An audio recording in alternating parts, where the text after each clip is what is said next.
All I want is Wingstop! Hey! We're recording the podcast! Shut up! Good morning to you, wherever you are, because it is Morning Subway! for March 19th, 2025. See, I wasn't late there. Burnie Birds. That's me. Sitting right over there. She's not hangry at all. It's Ashley Burns. Say hi to Ashley, everybody. Do you think you ever wanted something in your life as much as that lady wanted her Wingstop? Dude, I get it, man. She was hungry. She was hungry. She wanted some Wingstop. There was a cool thing too where that girl, she calls. I love nicknames that people have like for their friends, and I guess her friend's nickname is Squid. I'm dying to know the story behind the nickname. But Look, you're a squid, you're a kid. And somebody did a songified version of that. It's really great. All I want is Wingstop. Like it's one thing to like go viral or be a meme, whatever. It's another thing once you become a song. I feel like at that point you're part of just like overall like pop culture history, right? When you become a song, especially if that song gets into circulation and starts like going everywhere and people think about it, people are playing it all the time. It's another level. Music is infinitely replayable on YouTube. There's a reason why all the songs that have, or all the videos that have gone over 1 billion views are almost always songs. Like I was just thinking about, you remember the Gregory Brothers? I do. And I say you remember the Gregory Brothers. They did a song for the kid who said, "I like corn." Do you remember the moment with the kid who said, "I like corn"? I don't even remember the moment with the kid, but I remember that. It was they did they're the auto-tune the news guys. Songify this was another thing they did. I say did, but I'm talking past tense. They're still like that video did 40 million views. 40 million views. They also did were they the guys who ended up doing the intro song for the Unbreakable Kimmy Schmidt, the TV show? That is correct. That is them. That was a very catchy theme song. What they specialize in is that like taking something that is already like kind of like interesting and funny, but making it unforgettably catchy. You know, one of the biggest like early YouTube hits was Epic Rap Battles of History. That could not miss. That was like maybe it's because the guys look so similar, but it was like the hot ones of its time, you know? Yeah. And they would get incredible guests on it and everything else. I think Drunk History does that as well. Drunk History was another, but that one was kind of isolated to Funny or Die, wasn't it? Maybe. Yeah. But I remember them having like quite a lot of very funny, well-known people on there. Gregory Brothers have always been really cool guys, though. Like they are famous for, or a lot of things, but they did the, what is it? Hide your kids, hide your wife. It's got a name. I forget what the name of it was, but it was Antoine from here. Hold on a second here.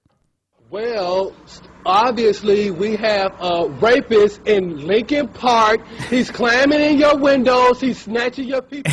And then he went viral, and then they made a songify version of Hide Your Kids, Hide Your Wife, and it did so well. But they gave him 50% of the proceeds from it, if I recall correctly. That's great. Even at the time, like completely unsolicited. That was so cool that they did that. Well, and I get that. That makes a lot of sense because that song wouldn't exist without that guy as like the base for it, right? Yeah, I mean, a lot of people don't think that way, though. You know what I mean? Yeah. It's true. It's things like fair use or what's transformational or like what's commentary is like a really weird area for the internet in general. As an example, so yesterday's episode, like our unhinged pirate radio episode, right? We were calling it out even as we were recording it, like this podcast, it's not monetized, but it's going to get demonetized anyway. It'll never monetize ever. And it didn't. So on YouTube, it automatically flags like, you know, we heard music here, we heard music here. They were all fine except for one. And one said, no, now this episode is blocked in some countries. Wouldn't tell me what countries, but like it's blocked in some places. Is there a country named Some? Is it some? That's the country it's blocked in. What was the song, Ashley, that got us? Oh, it was Delight. It was Grooves in the Heart. Oh, wasn't this song?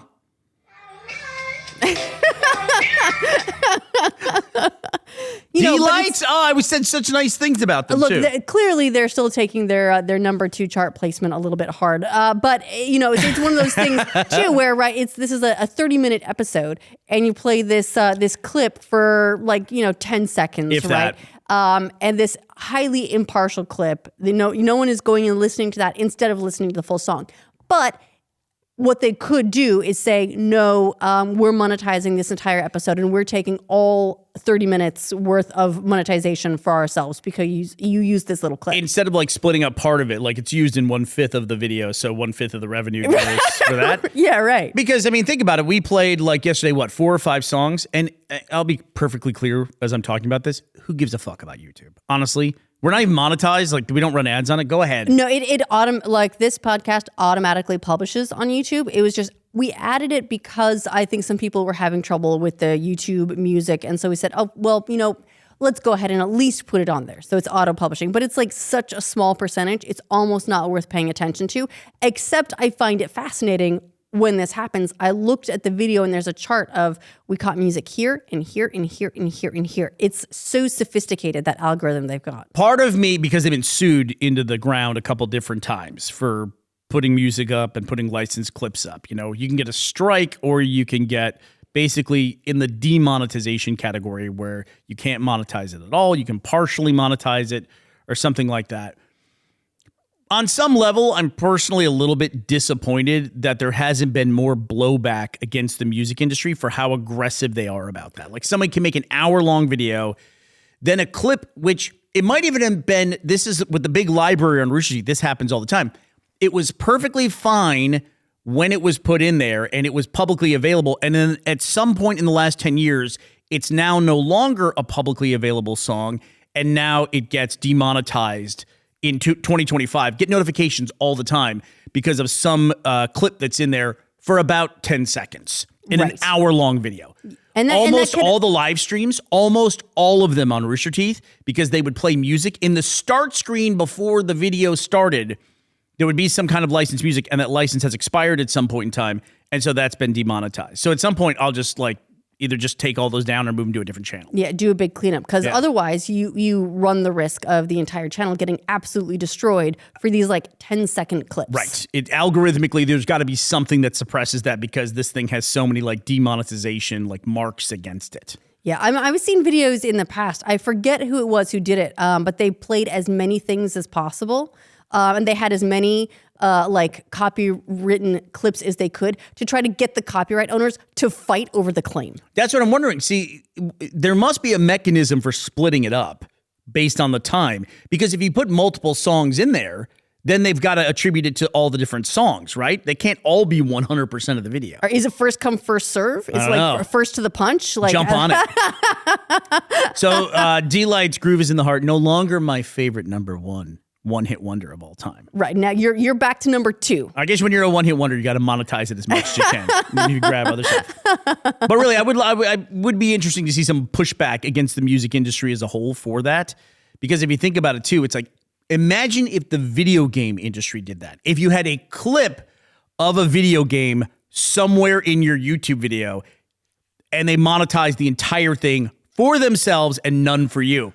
Think about how many videos are 100% video game footage, right? I mean, that's the basis of entire platforms, like Twitch. And I remember in the past, I don't know if this is an ongoing battle culturally, but there some of the video game publishers would say you can't stream or can't do gameplay videos past this point in the game because we want to keep the story intact for people who play it, right?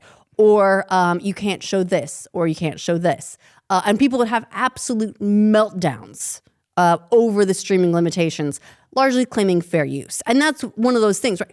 Fair use, it does get trotted out. It does get very, very murky as to what counts as transformational, what's commentary, what's public performance, how does this all work?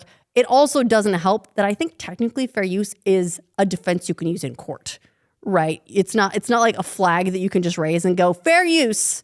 And everyone goes, oh, my bad. I think it's a defense. We had people at Rooster Teeth who were very steeped in fair use knowledge, and they had the list of criteria, and they would talk about it a lot. It's like you can't just. It's not like The Office where you walk out and yell, "I declare bankruptcy." You can't just yell into the ether, "Fair use." You got to go and fight, like you said. It's got to be a defense, that you mount essentially. Yeah, you write it off. So it's easier to just, and that's why even yesterday in the comments for the episode yesterday, people were saying like, so many, creators tiptoe around this stuff. It's like, because they have to, because they're not talking to anybody. It's a machine going out there and going, no, you can't monetize that at all. Right. And you can't go, excuse me, can I talk to your manager? Yeah. Right. Or if you do, you've now got a multi-month fight on your hands. We're in a very fortunate position where the episode wasn't monetized to begin with. So it wasn't something we were largely worried about. Right. And you're fighting a multi-month when the only thing that matters for monetization on a YouTube video is like the first 20 minutes that it's out anyway, or something like that. Yeah, pretty much. But it's a in my opinion, a garbage platform that's like it's in a spiral. People use it because it's attention, right? At this point, it's like you have to be on YouTube because of the numbers, and people who use YouTube, that's the only way they judge media in any way whatsoever. It's like if it's not doing well on YouTube, or if it's not on YouTube, then it must be shitty, right? Right. Or like it may as well not exist. It's not that YouTube is a shitty platform that doesn't pay anybody. What's the point? What's the point? But talking about some current events, one of our big look-aheads yesterday was that Butch and Suni were going to come back to Earth. And they have. And they splashed down in the Gulf of America before we went to bed. Did they, or was it the Atlantic Ocean? Well, I mean, I think it was off the coast of Florida. So right? that's a crapshoot there. Right. Could have been in the Caribbean. Hope I'm saying that correctly. Caribbean. Look, it's America all the way down. But they splashed down just before we went to bed last night. So they are back on Earth, readjusting to things like gravity, things like walking with their baby soft feet. Did you see that Suni was getting help getting out of the capsule? I mean, I can imagine how much change your body has to go through when you're in that 0G. You don't need a lot of the same, like, I don't know, joint strength. You don't need the bone density or the muscle mass because it's easy. You float, right? In fact, one of the things that I always find fascinating is that astronauts have to learn or relearn to put things down. Right, because they can't just set it in space and it will stay there in the air, right? Yeah, can you imagine like being weightless for 9 months and then you splash down in the ocean and suddenly you're back in a place where it is dragging you down towards the ground at all times. It is relentless. It never gives up. You are correct, by the way. They did splash down in the Gulf side of the Florida, not on the Atlantic Ocean side. Right. Well, that's cozier anyway. What's that? It's cozier. It's like, nice, surrounded on all sides. Just, probably shallower for sure. Yeah. It doesn't get all that deep out in the Gulf. Yeah. So they're back. They're readjusting to gravity, again, not putting stuff in space. It would be super hard if you think about it to set something in midair with like no vector of motion whatsoever. That's a skill they have to develop, because if you let it go with just a little bit of rotation or just a little bit of velocity, it's going to just keep going that direction. Right. And like a turtle, it doesn't have to go fast, but it will just keep going, relentlessly forever. Straight in. When you say that though too about they have to relearn that when they put something in midair, it doesn't just stay there. That's like a metaphor essentially for being a parent of toddlers, because that's what it's like to have no kids. I've always said it's amazing when you live by yourself and when you put something down, it stays in that spot in your house until you move it. That has not existed for me for most of my life. It's like, I know I put it right there. Where did it go? Yeah. And then you have to try to retrace a toddler's steps. Trying to interrogate a toddler, by the way, really difficult. You can ask them where they put something 5 minutes ago and they have no idea what you're talking about. But the thing is, kids are another thing you have to learn about, because they go through those stages, right? The astronaut stages. You put a baby down, right? This newborn little baby, you put the baby down and it's going to be exactly where you put it when you come back to it in 2 minutes after you've washed the dishes or whatever. Might fall over sideways. That's about it. Right. From a sitting position. Till they learn to crawl. You just put a halo of pillows around it. You're all set. And then they learn to crawl. That's like, you're coming back to gravity now. Now you are on alert at all times.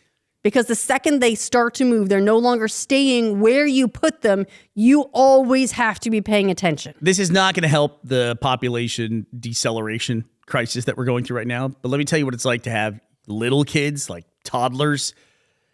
Imagine if your phone had a 30-second timer that went off on repeat every 30 seconds. And that's what's going on internally in your head. Every 30 seconds, you're like, check the kid. Is the kid okay? Is the kid still alive? Or I haven't heard anything in 15 seconds. It's quiet. That's a problem. Huge problem. Nothing I've set down has disappeared. What's going on? Right, because if it's quiet, that means that they know they're getting into trouble somewhere and they don't want to be caught. Also, or they're like behind the couch pooping or something. Probably that too. Yeah. Also, they say you got to teach kids, you got to teach them how to be evil. You got to teach them, evil stuff. No, you don't. No, you don't. Like, kids inherently know how to lie. You were talking about interrogating a kid. They immediately assume they're in trouble all the time. You could have been the nicest, most gentle parent in the world, and you say, hey, where's the pen? They go, I've never seen a pen in my life. I don't know what a pen is. It's like, okay, this isn't like the third degree here. I'm just trying to find my pen. Can you help me? Right. Did you eat the cheese? No. Someone came in the house and the postman came in and ate all the cheese. It's like that. I know that didn't happen. I know for a fact that didn't happen. I got a problem right now, though. I'm the liar right now because I was watching the Butch and Suni splashdown yesterday. Okay. Have a problem with Finn when we play Kerbal Space Program, the rocket simulator that we play. He always wants to put a bunch of parachutes on the capsule that comes back to Earth. Yeah, safety first, right? Yes, but when you're playing Kerbal Space Program, first of all, safety like 8th, and then it just takes longer. You're just watching this thing slowly drift to Earth at like 1 meter per second. Watching the actual splashdown yesterday, there was 4 parachutes on that thing. And so now I'm like, okay, I got to go with Finn's idea and put at least 4 parachutes on this. So this is where you get your Kerbal Space Program engineering is from real life astronauts. Hey, listen, Kerbal, just 1 parachute will do it. You're fine. You're fine. They'll be fine.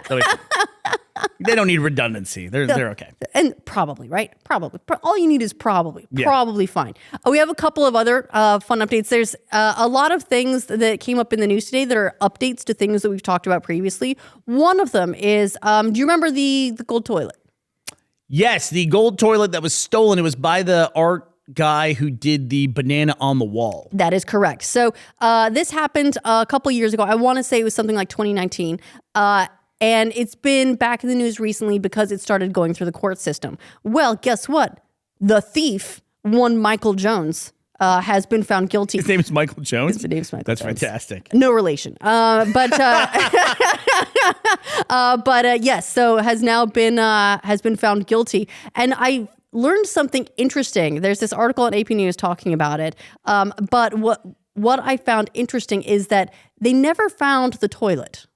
So I had assumed that the toilet was recovered and it was part of this whole thing, but that's not the case. They never recovered it. They just assumed that it was basically melt that thing down in 2 seconds, cut up, melted down, sold off.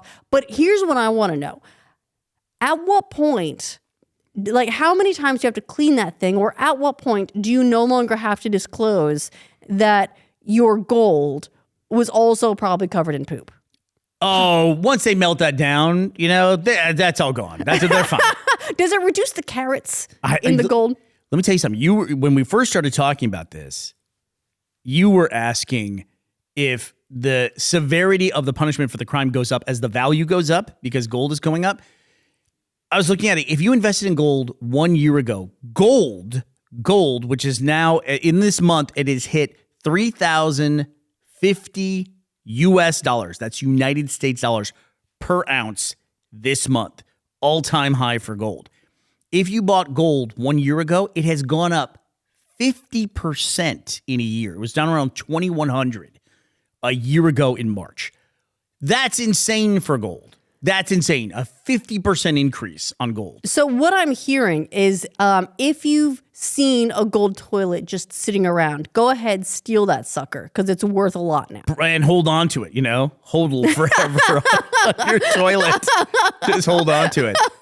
You've got to have some real storage strategy for your gold toilet. But it's crazy. The stock market was down again yesterday, U.S. stock market. after it was up on Friday, after a bunch of downs and ups all through the last couple of weeks. But Been a real overall, roller coaster. Overall trend has been down. Like roller coasters, a lot of ups and downs, but slowly running out of velocity. There's something interesting going on right now where they now have started to call for Elon Musk to step down from Tesla. And there's also conjecture that the loans that he's taking out to do things like buy Twitter and other things that he does, he's kind of known for not being a very liquid guy. He puts his money to use, which means it goes back into loans and it goes in investments and other businesses. And God knows he's got a lot of them. There's conjecture now that as the stock price for Tesla declines so much that he's got about $1.3 billion left in loans from the Twitter purchase, and that the collateral of the stock that he's got against that, if it goes down far enough, they can force him to sell his shares in Tesla. So now, because of everything that's gone on in the last few years of him buying Twitter, turning it into X and everything, it could actually take away his ownership of Tesla, at least part of it. Interesting. I always read interesting things about how the sort of ultra wealthy manage their money and put it to work, and they're taking loans out against the value of other things, and so that they have very little liquid but very high value. Step one, you buy a gold toilet. You get it valued, and then you donate it to an art museum, and then you get to write it off. Or you get the insurance scam, and you get to. I'm not saying they scammed, but you know what I'm saying. No, honestly, like if I had this gold toilet, had this gold toilet, I'd be furious because at this point, what it was insured for is not what the toilet would be worth now, right? Well, yes, plus the artistic value of it. You have to put in there. That's one of the big scams about art is that you can commission a piece. Let's say you commission an artist to make you something for $10,000. You take it and you get it appraised for $14 million that this incredible piece of art is worth now. And then you donate it to a museum or some nonprofit, and then you get to write off $14 million.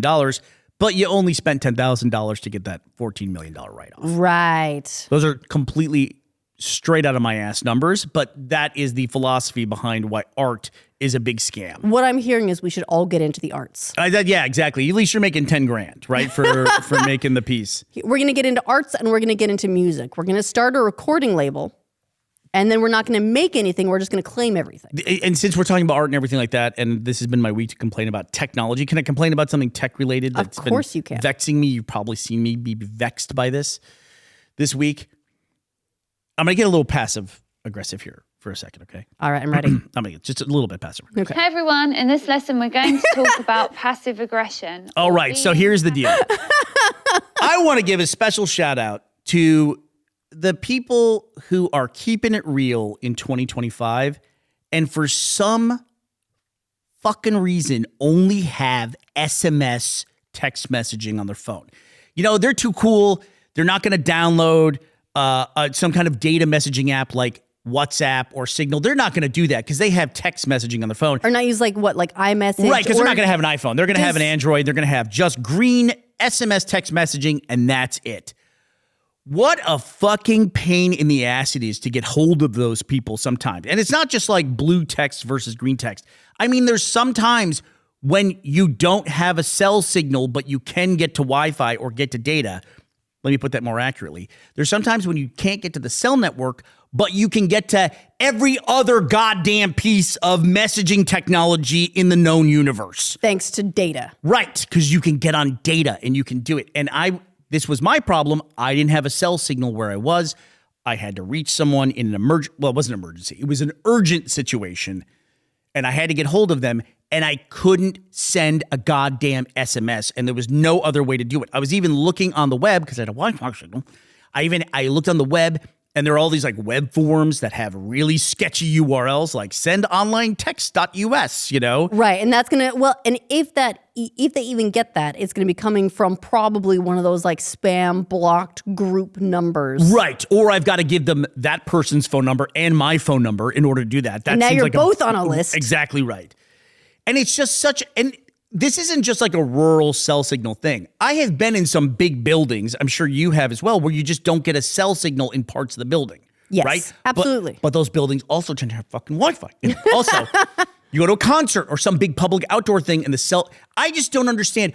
kudos to the people who are out there right now raw dogging it on the cell network in 2025. I got so desperate to send this person. only. You know what I was going to do to send this person a text message? What? I was going to send them a Zelle payment or a Venmo payment. Well, because they can get that. Because they can get that because I can send it over data and then they can get it over SMS. I really don't get it. I don't get the philosophy behind a person who doesn't have some kind of data messaging in 2025. Well, maybe, Bernie, maybe they are part of the growing trend of people who are getting rid of their smartphones and opting for the dumb phones, right? They've decided that they don't even want the temptation of social media. They are over YouTube and all of its, I don't know, copyright claim problems and its music videos with billions of views. And they've decided that what they're going to do is just go back to basics. They went out and they got one of those Nokias, right? And that's all they've got now. They're ready for that like 5,000 page bill from their mobile phone provider with all of their text messages. Do you remember that was a big thing? There were a couple of headlines like when text messaging was getting really big. Yeah, that's how I just seen got to start, remember? Teenagers with like thousands of dollars of bills in text messages. They're ready for that. They're giving up the smarts. They're ready for the dumps. Yeah, you're talking about people from like 2005, by the way. I'm telling you, and this is 2025. And those people want to go back there. Well, good for you. Good for you. They're going back. They're going back, baby. Also, it seems to be people who always have a business where you have to contact them. And those are the people who are still like a contractor or something like that. And they're the people that are just still out there with just plain old SMS and nothing else. Just fax me, baby. So in my passive-aggressive way, in the most passive-aggressive fashion that I can come up with, I'm so happy for you. Well, I have to say, though, on a slightly related tech note, but this is a happy ending. My OneDrive is working again. I complained about this like 2 days ago. I've been having this problem for weeks and weeks and weeks. Finally complained about it. Guess what? It's fixed. What do you think that is? Like, did you manifest it, or do you think there's an off chance that somebody listens to this podcast? We know people at Microsoft listen to this. We do, but there's no way that someone at Microsoft is like, oh no, Ashley's having a problem with OneDrive. We better fix it. There have been thousands of tickets put in, but oh no, now that a podcaster's having a problem, we better get on it right away. No, there's no way. It's got to be manifesting, or it's one of those things where it's like when you take a car in that's got a rattle.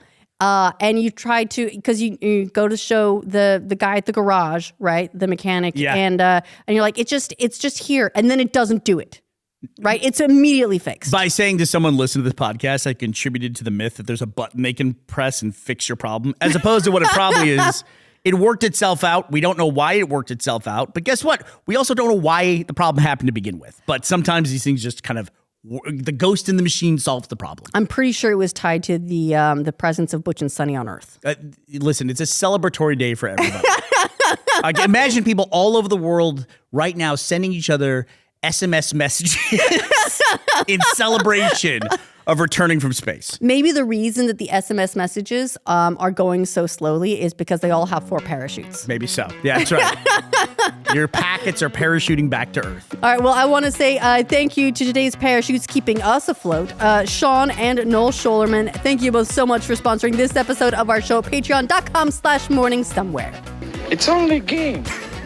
Why you have to be mad? I wasn't that mad. All right, well, that does it for us today, March 19th, 2025. We will be back to talk to you tomorrow. We hope you will be here as well. Bye, everybody.